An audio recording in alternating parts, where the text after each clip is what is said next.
Today, I'm on a challenge to complete Hollow Knight Silksong with the worst Crest only and POGO. That means we have to use the Beast Crest from the start of the game and POGO only. So stick around to watch me suffer. Bruh. So when we first spotted in Moss Garden, there's a few things I want you guys to know. This is the worst POGO in the entire game. Yeah, you guys already know that.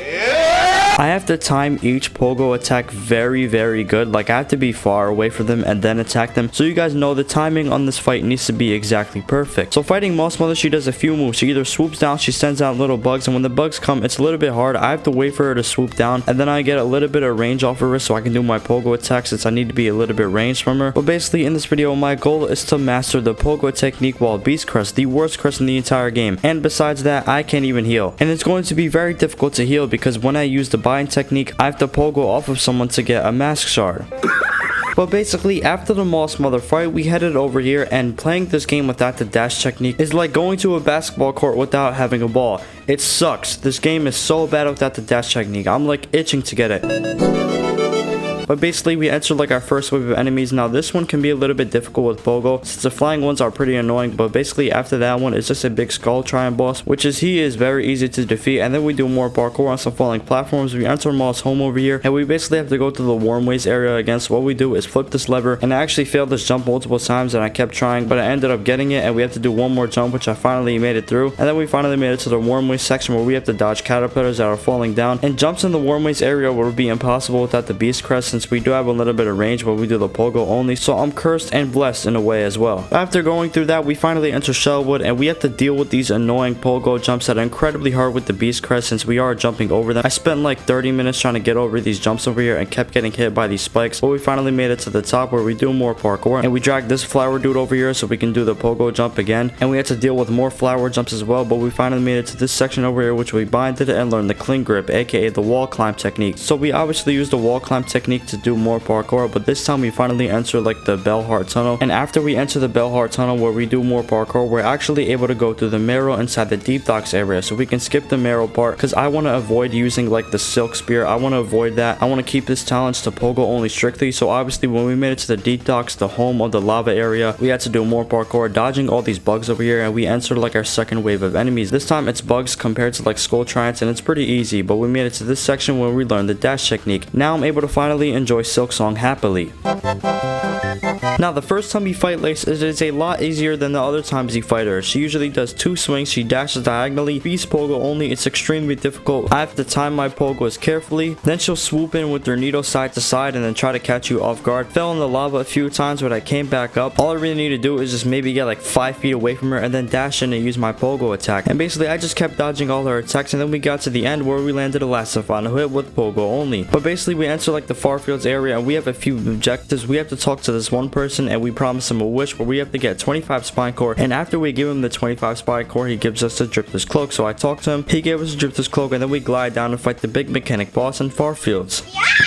At the start, he has 2 main moves. Sometimes he lifts one top hand and slams down straight, breaking that part of the floor and leaving a gap so if you fall in there, you drop into lava and take big damage. Other time, he sticks one bottom hand out to the side and then does a long swipe across the whole platform, trying to knock you off. So you have to jump over that swipe. You can only hurt him by hitting its head, and the rest of his body is hard metal. So between slams and swipe, you jump up and smack his face to build stagger. After he's staggered, once he adds a move where he hits the ceiling, it makes lava balls fall from above, and you have to watch where each one is dropping or walk out of the way. Now, all I really did was just dodge the lava balls, dodge him, and keep POGOing off his head, and then we finally dropped a big boulder on his head, so he goes bye-bye. Then actually we went back to warm ways this time, where we have the swift step and the cling grip, so I'm able to get over these jumps very easily. We went back to warm ways, and yeah, don't talk about it. But basically this time I had to go to the Bell Heart tunnel once again, but this time we're gonna fight Widow. Widow in Hollow Knight Silksong is a fast spider boss that fights with bells and threads, and the whole fight is about staying out the bell paths while waiting for her to rush in so you can hit her. She skitters low across the floor from one side of the arena to the other, and when she does that, she makes thin golden threads that fall up from the ceiling, and right after that, spiky bells shoot up from the floor and along those lines. So to stay safe, you either POGO on her head, cling to the wall on the side, or float above the first bells until they fade. She also stops in the middle of the room and calls down big bells boss from above, sometimes straight down, sometimes at a diagonal, and you can see exactly where they will fall because bright threads mark their path. So you just step out those lines, let the ball slam down, and then run back in and get a few hits on her before her next set. After finally defeating Widow, we enter like the silk web thing where we do more parkour across these platforms over here, and then we went into the Greymoor, but through Greymoor I had to go to the mist area where you guys know we had to find singing birds. We sing them a song and they led us to the exhaust organ to fight Phantom. Phantom in Hollow Knight Silksong is this fast duelist boss in the exhaust organ, and the whole fight is about her needle throws and how she warps after them. Most of the time she stands on the ground or does a short hop and throws a needle straight ahead. Right after the throw she warps past where the needle lands, so the safe play is just to jump over her needle and then pogo her. Sometimes she jumps higher and aims to throw at where you were standing where she left the ground, so if the needle ends up flying across the top of the screen you just back off and reset, but if it goes low you can bait it, jump over it and punish her warp again. Another move is the vanish and slam. She disappears and then comes crashing down in a small blast zone and you only have a moment to pick a direction and run out of the area.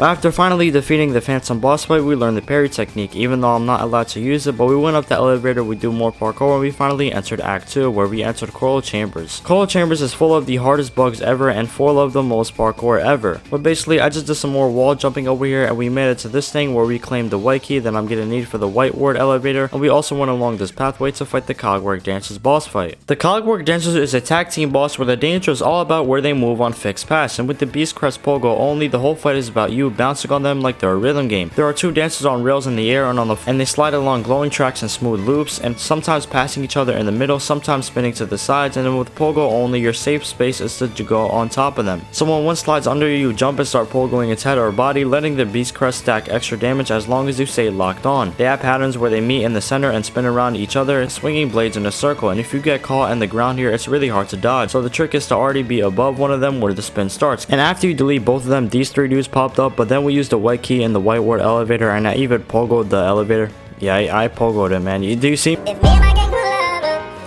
But then we enter like the underworks in the white ward area where we have to do more parkour across this platform. We're here. We finally made it to this section which we binded and learned the claw line. Now I'm able to zip through strings. I really like the claw line. I don't know why. It's so fun to use. We do not care. But basically then we had to enter High Halls area where our objective is to get the conductor's melody. So we have to do claw line in the High Halls area. Just do claw line all over the area where we walk across this platform, and now we're about to fight a hard wave of enemies. The whole conductor's melody wave is just a big bug chaos. As soon as it starts, it feels like every type of bug in the game wants to turn jumping you at once. They pour in from both sides, from the air and from the ground. No real break, just one group after another, and if you stop moving for even a second you just get piled up on. It's not even about one strong enemy, it's just a number of them, little ones poking you from all angles while bigger ones try to box you in, so you're swinging non-stop, dashing through gaps, trying to keep the screen clear before the next pack rushes you. But finally, after dodging all the bugs, we landed a last and final hit, and we went inside, we sang our song, and we learned the first melody that we needed. Then we went to the Whispering Vaults area where we have to fight a second wave of enemies. This one is a lot easier than the one in High Halls, but it's still pretty difficult, but it's not as hard as that. Brother, Then at the end, a spider with a cone on top of his head comes here. He thinks he's him, but I obviously defeat him, and then we move on to the Whispering Vaults area. Now, in the Whispering Vaults area, I have a few objectives, and my first objective is to fight Trobio. Then after we defeat Trobio, we move on to get the Sacred Cylinder so we can get the second melody that we needed. But basically, Trobio is like this firework guy where he throws out explosions, he throws out bombs that explode. He also throws out tornado waves that are pretty hard to dodge, but after we defeated him, we also claimed the Sacred Cylinder from the Whispering Vaults. We took it back to this dude over here with the cone on top of his head, and we learned the second melody that we needed. Then we entered Cogwork Core, aka the Path of Pain, where every jump needs to be perfect. Basically, this area is all about timing jumps, and when we make it to the top, we have to do this music puzzle thing where we drop all four of them, and after that, we sing our song one last time and learn the third melody that we needed, which is the Architect's Melody. We can take it back to the Cogwork Dancers people, and we sing our song, and they open up the elevator so we can fight Lace. The second Lace before the Crowdle is where she really goes crazy fast, and the fight is all about her parries and long rush moves in a pretty small room. She loves to dash straight at you with long needle thrusts or do a flip and slam down at an angle, and the only safe way to punish is to wait for the very end of those moves, and then sneak in with a pogo hit as she slides or land and then back off again before she can parry. If you swing too early when she's just standing there, she snaps into the parry stand, sparks fly, and she comes right back at you with the counter that can chain in some more hits. In later parts of the fight, she starts mixing ground dashes, air dives, and those tight 3-hit combos, but the rule stays the same. Watch the start of each move, dodge first, and then tag her at the very end of the animation, never in the middle. The arena doesn't give you much space, so you're always hopping over her rushes, pogoing her when she dives, and using your dash to get height when you need a breather. But finally, after dying, we came back and we finally eliminated her. Then we enter like the last silk web thing one last time, and then we finally enter like the Cradle area where we spam wall jumps, and then we finally go across this bridge over here to challenge the final boss, Grandmother Silk. My name is Jeff. Grandmother Silk with Pogo only turns the whole fight into never stay on the floor. Most of the time she floats in the air, shooting those silk pins and laying spikes on the ground, so instead of standing under her and slashing, you jump up and use her body as your platform, pogoing on her head or back while the floor slowly fills with junk. When she fires pins in a spread, you try to already be above her, so you're bouncing on her and the pins miss under you, or you pogo on one of the pins itself to stay up and line yourself back over her hitbox. When she sends those long silk lines that turn into spikes, you stay off the ground as much as you can, pogoing the spikes if you have to cross them, but mostly just using her body to never touch a danger below. Even your big beam move becomes a pogo trick. You can get above the beam and keep bouncing under so the beam passes under you while you stay safe at the top. And finally, we got on top of her face and kept sticking our needle inside her. And that is Hollow Knight, Silksong, Beast Crest, and Pogo only. I hope you guys enjoyed. Make sure to leave a like and subscribe if you guys want to see my